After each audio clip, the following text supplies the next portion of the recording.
My house is so quiet, except for the pattering of the rain on the window and the scribble of my pen as I frantically write in order to get a good night's sleep tonight, and the grandfather clock ticking.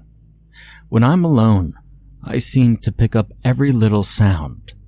To sleep without first recording what has happened would be the worst thing I could do. I must record everything. Every last detail. I cannot forget. I woke up with a sudden sense of dread, though of what, I did not know, could not explain, and ultimately forgot as my senses came to me. I realized my family was already up and engaging in their morning routine. A glance at the clock radio on my nightstand and my customary verification by the clock on my wall told me that I had overslept by 15 minutes. Jumping out of bed, I hurriedly dressed, brushed my teeth, and was on my way down the stairs, pulling my hair into a ponytail, when there was a knock on the door. It was uncommon to have a visitor this early in the morning, but being the closest to the door, I answered it. To my surprise, my good friend Patricia was standing there in the heavy Florida morning air. I couldn't say I expected to see anyone in particular, but her being there was very unexpected. Aside from a sleepover or two that we had kept secret from my parents, she had never come to my house before. I asked her to come in, but instead, she grabbed me by the wrist and pulled me outside, closing the door as she did. "Patricia, what are you?" I started, but she cut me off. "You won't let your family meet me?" she asked angrily. I was completely dumbfounded by the question. "Patricia, no. We've been best friends for years, and I don't understand why." "Stop it." It was my turn to cut her off. I yanked my wrist out of her hand and took a step back, staring at her in surprise. She glared back at me. I'd never seen her this angry. We stood there for a few seconds, and for a moment, all that broke the silence was her heavy breathing and the muted sounds of the waking neighborhood coming through the humid air. In an instant, she changed. Her anger dissipated, and she looked as normal as if we'd passed each other in the hallway at school. "So, do you think you can introduce me?" she asked, this time perfectly calm, as though the last 10 seconds hadn't even occurred. Still in shock, I took a second to take in what just happened, and to compose myself. Patricia?" I started, trying not to upset her again. "We've talked about this before." I know, but I really want to meet them now," was her reply. I couldn't even remember why we decided to not have Patricia come over, but although it had happened years ago, around the beginning of our friendship, and I had all but forgotten why, there was a very strong feeling within me urging me to keep that promise. Not knowing exactly why I felt this way, I said, "I'm just not sure that's such a good idea." Almost too quick for me to see, what looked like pure rage swept across her face, and in an instant was gone. She smiled her pretty smile that I'd seen a million times and said, "Okay, I'll see you at school then." Then she was walking away, down the sidewalk, to the four-way stop and disappeared around the corner. I turned and opened the door to join my family for breakfast, but as I opened the door, I fell into blackness, and I awoke with a jolt. My mind was racing with random feelings and images that I couldn't piece together. A look at the clocks told me it was 10 minutes after I should have gotten up. I decided that the noise my family was making in the kitchen was what woke me up and quickly readied for the day. I was almost to the bottom of the stairs when I heard a knock at the door. feeling a strong sense of déjà vu. I walked over and answered it. Patricia was standing there, and my feeling of familiarity with the situation grew. Uneasy, I stepped out of the house and closed the door behind me. "Morning. Can I see your family?" she asked sweetly. Why do I feel like she's asked this before? I thought, and without any reason I could think of, I suddenly knew that I could not allow her into the house.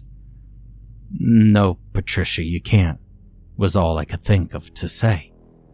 "But As she spoke, a sudden rush of fear swept over me.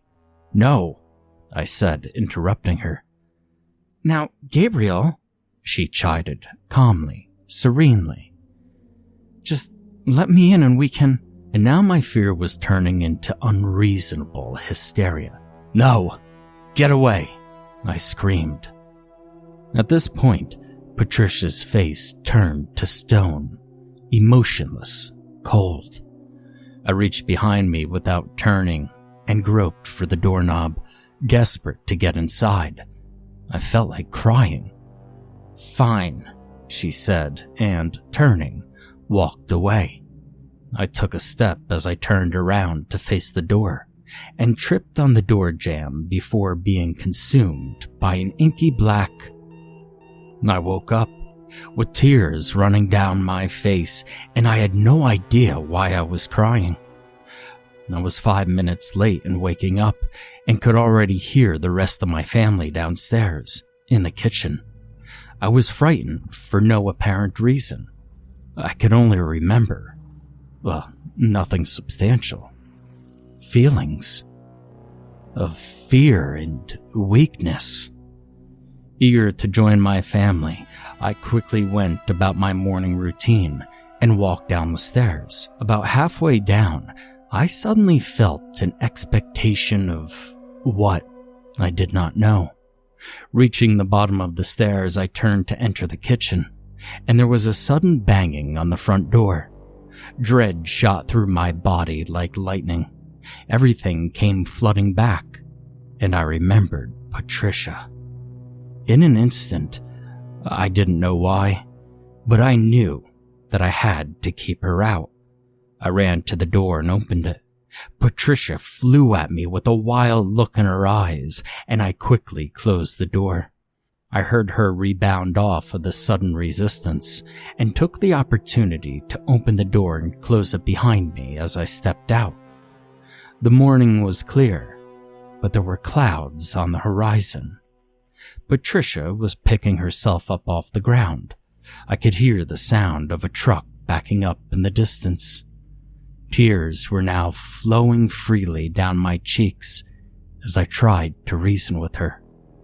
"Patricia, why are you—" was as far as I got before her lips parted in a guttural scream, and she lunged at me again, her face contorted in hate.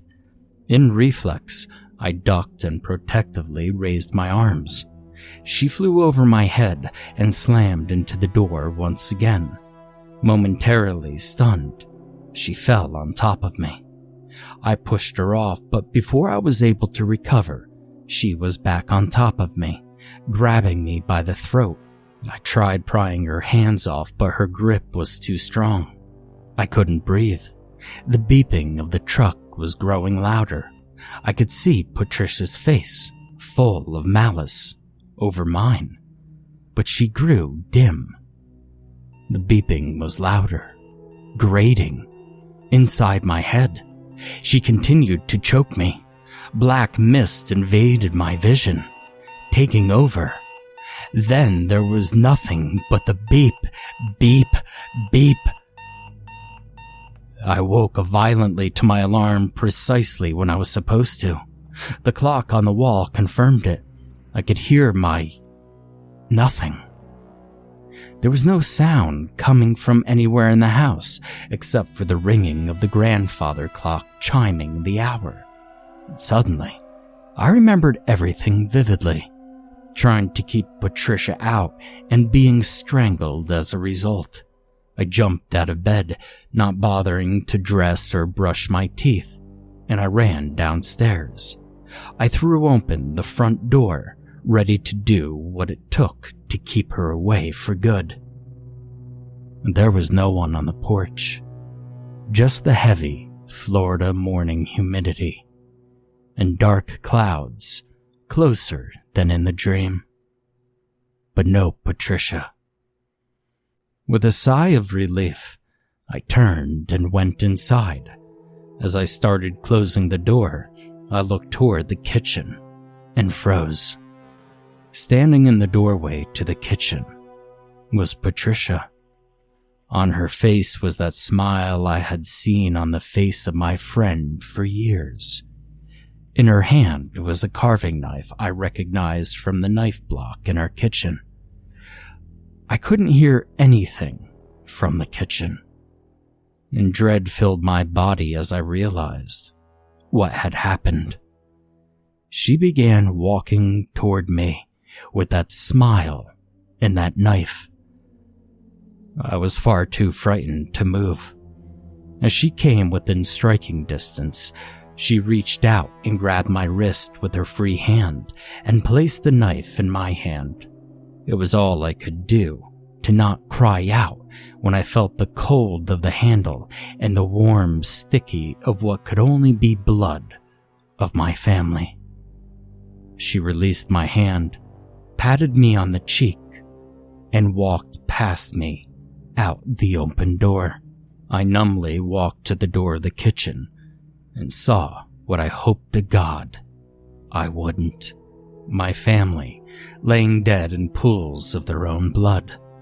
My knees gave way and I fell with a shallow splash next to my parents. I stared, unable to cry, unable to move, and the hours passed. The rain came and I realized that I have to remember what had happened. Everything. Patricia, the dreams, everything. And this dream is the worst. I'm alone, and my house is so quiet. Physician's note, Dr. Randall Lunder. This document was collected at the scene of the murder of the patient's family. Patient was found sitting at her kitchen table, surrounded by their bodies. The murder weapon, a carving knife, was found at the scene covered in the patient's prints and her family's blood.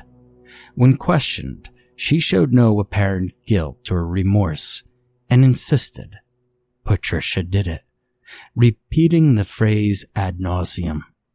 She was convicted of murder in the first degree on 3 counts, and custody was remanded to the psychological branch of the Federal Department of Corrections. Patient exhibits signs of dementia and describes symptoms of homicidal bipolarism. She is currently incarcerated in the Southeastern Center for Psychiatric Care in Pembroke Pines. As her treating physician, I suggest her treatment of high-dosage anti-hallucinogens be increased, and her shock therapy sessions be reduced to twice a week. We will reevaluate patient in 4 weeks.